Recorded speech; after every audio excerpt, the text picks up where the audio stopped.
बिहार की सरकार ने इसे गंभीरता से लिया है। 4 पुलिसकर्मियों की सस्पेंशन हुई है और आगे इसकी पूरी जांच होगी इस मामले की और जो दोषी होंगे उन पर कार्रवाई होगी। देखिए, ये दुर्भाग्यपूर्ण घटना है।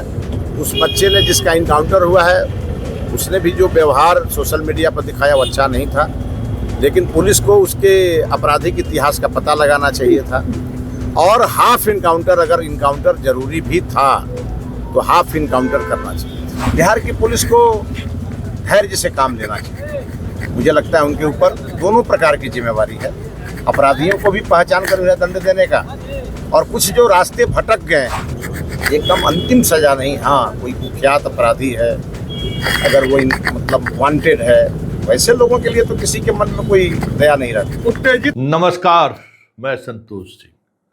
देखिए, अब जब अपने पर पड़ा है तब पुलिस के इनकाउंटर पर सवाल खड़े कर रहे हैं।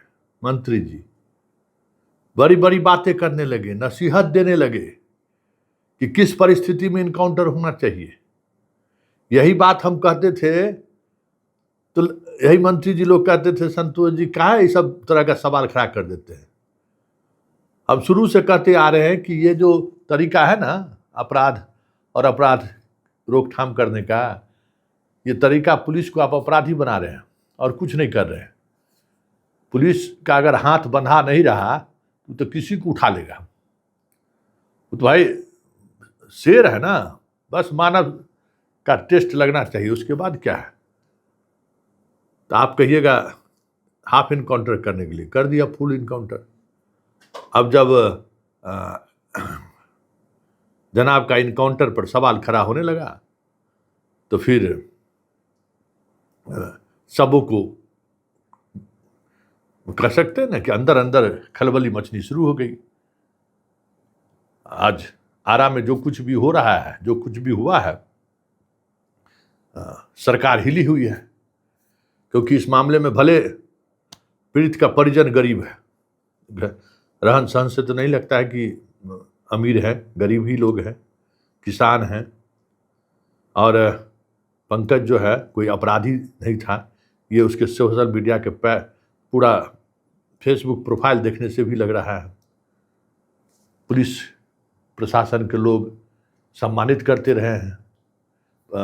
कोरोना के काल में ज़बरदस्त योगदान रहा है, इसका बहुत काम किया था, सोशल एक्टिविस्ट है।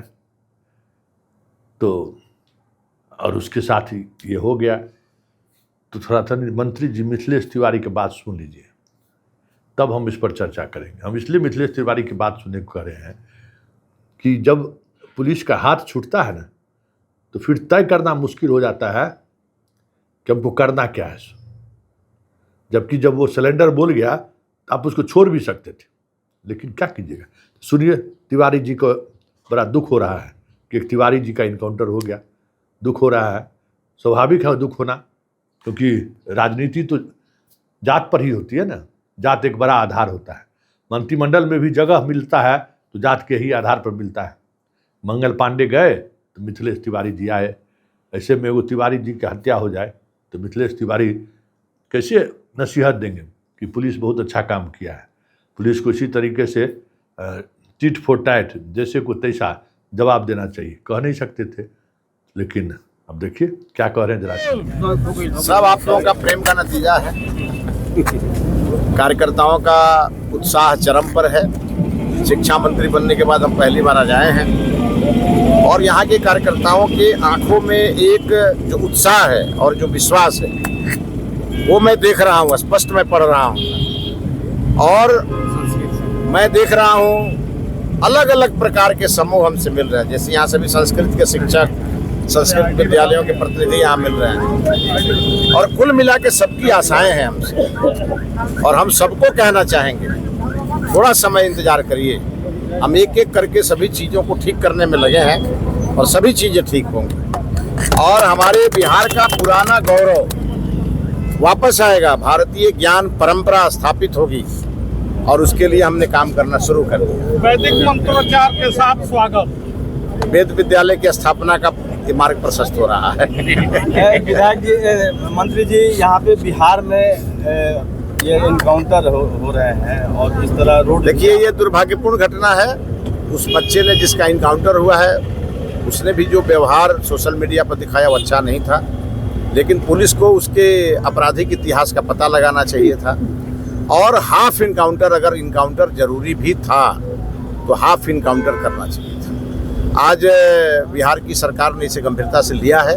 4 पुलिसकर्मियों की सस्पेंशन हुई है और आगे उसकी पूरी जांच होगी इस मामले की, और जो दोषी होंगे उन पर कार्रवाई होगी। हथियार डाल देने के बाद इस तरह इनकाउंटर सही है? मैं तो कह ही रहा हूँ ना, आखिर अगर ये किसी न किसी की गलती तो है।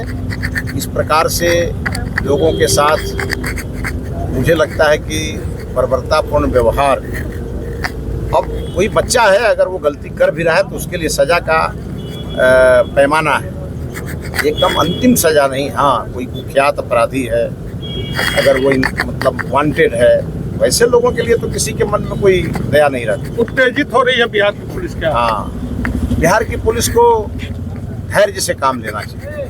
मुझे लगता है उनके ऊपर दोनों प्रकार की जिम्मेवारी है, अपराधियों को भी पहचान कर उन्हें दंड देने का, और कुछ जो रास्ते भटक गए हैं उन बच्चों को भी सही रास्ते पर लाने का भी उनके ऊपर ये जिम्मेवारी। जनप्रतिनिधियों को संदेश दे रहा था युवक। अब देखिए युवक क्या संदेश दे रहा था, मैंने वो वीडियो देखा भी नहीं, सुना है जरूर, लेकिन मैं आपको कहूँगा कि युवाओं को इन सब चीज़ों से बचना चाहिए। बहुत सुन लिए, अपना पर परा तो देखे ना, पूरा बॉडी लैंग्वेज बदल गया है, क्या क्या कह रहे हैं, किस तरीके से कह रहे हैं, सुन लिए। तो ये सवाल सिर्फ मंत्री जी आज ही नहीं उठेगा, अब हर इनकाउंटर पर सवाल खड़े होंगे जब आप अपराधी, क्योंकि किसी के इस पे अपराधी थोड़ी लिखा हुआ है। ये तो मान लीजिए कि घटना घटित हुआ, इसे 2-3 दिन से लोग सोशल मीडिया पर लोग देख रहा था। कभी हो सकता है कि शरीफ लोगों का भी इनकाउंटर हो जाए। उसी गया में याद करिए, एगो इंस्पेक्टर था दूधनाथ राम या क्या नाम था पता नहीं, फांसी की सज़ा हो गई। एक जा रहा था जीटी रोड से एक व्यापारी झारखंड का, पैसा मांगा, नहीं दिया, विवाद हुआ, सबको इनकाउंटर कर दिया। क्यों? तो पुलिस उस समय में अराजक की स्थिति थी, उस इंस्पेक्टर को फांसी की सज़ा मिली। अभी क्या स्थिति है पता नहीं, लेकिन फांसी की सज़ा मिली थी। कोई एक घटना थोड़ी है, कई घटना है। मुखलाल पासवान हमारे यहाँ भी थाना प्रभारी रहा है, यही भट्टी थे एसपी किशनगंज अररिया में, वहाँ पे एक इनकाउंटर एगो राजपूत का कर दिए। तो अपराधी था लेकिन इनकाउंटर किए थे, पकड़ के मारे थे। भट्टी जी तो डीजीपी बन के चले गए घर, मुखलाल बेऊर जेल में सजा काट रहा है। तो ये जो कोई एसपी या कोई सरकार जो ये कह देता है ना कि एकदम निपटा देना है, तो कानून क्यों ना, अभियानंद जी तो कहते हैं कि कानून बना दीजिए ना, भाई अपराधी को गोली मार देना है, शूट एंड साइट का ऑर्डर नहीं देना है, कानून बना दीजिए कि अपराध कीजिएगा तो गोली मार रहे, कोई कोर्ट जाने की जरूरत नहीं, बना दीजिए कानून, क्या दिक्कत। उसके बाद पुलिस अपना पकड़ के मारते रहेगी। लेकिन पुलिस को कानून पर चलने के बजाय अगर गैर कानूनी काम करने के लिए जब सरकार कहेगी और सरकार समय समय पर इसको लेकर संकेत देगी, तो फिर क्या होगा? यही होगा ना पंकज का जो हाल हुआ है, पंकज के साथ जो कुछ भी हुआ। अब कौन जवाब? अभी तो पूरा थाना प्रभारी सहित सब लोग सस्पेंड हुए हैं और एफआईआर दर्ज करने का दबाव बढ़ रहा है, और पंडित जी का इनकाउंटर हुआ है। इतना आसानी से थोड़ी बात खत्म हो जाएगा, पूरा देश के पंडित जी जुट जाएगा, और ब्यूरोक्रेसी से लेके जुडिशियरी से लेके मीडिया तक में पंडित जी का क्या स्थिति है सो किसी से छुपी हुई है क्या? हुंकार भरेगा हुंकार, एक बार शंख फूकेगा चाणक्य की तरह जो है तो हिल जाएंगे सम्राट, हिल जाएंगे। ये इनकाउंटर इस सरकार को समझ जाइए कि बहुत महंगा पड़ने वाला है। इतना आसानी से ये इनकाउंटर सुलझने वाला नहीं है। एफआईआर दर्ज होगा और गिरफ्तारी भी होगी पुलिस वाले सबका, इसमें भी कोई दो मत नहीं, क्योंकि पुलिस वाले ही प्रेस रिलीज जारी करके कहे हुए कि मानसिक तौर पर विक्षिप्त है, पागल है, इसको हम लोग ले जाके आराम में इलाज कराना की तैयारी में, पुलिस खुद कही है। तो पागल आदमी पर आप गोली चला दीजिएगा, वो भी 1-2 नहीं 5-5 गोली, अरे वाह, कैसे जस्टिफाई कीजिएगा भाई? कैसे जस्टिफाई कीजिएगा कि 5 गोली मारना पड़ा? वो थिरनट्टा का कितना रेंजे है, मारे, मौका मिला पकड़ लिए, मार के दिए, तो साफ दिख रहा है कि सिलेंडर बोला हुआ। इसलिए हम कहते थे कि सम्राट भाई, पुलिस को मत इतनी छूट दीजिए।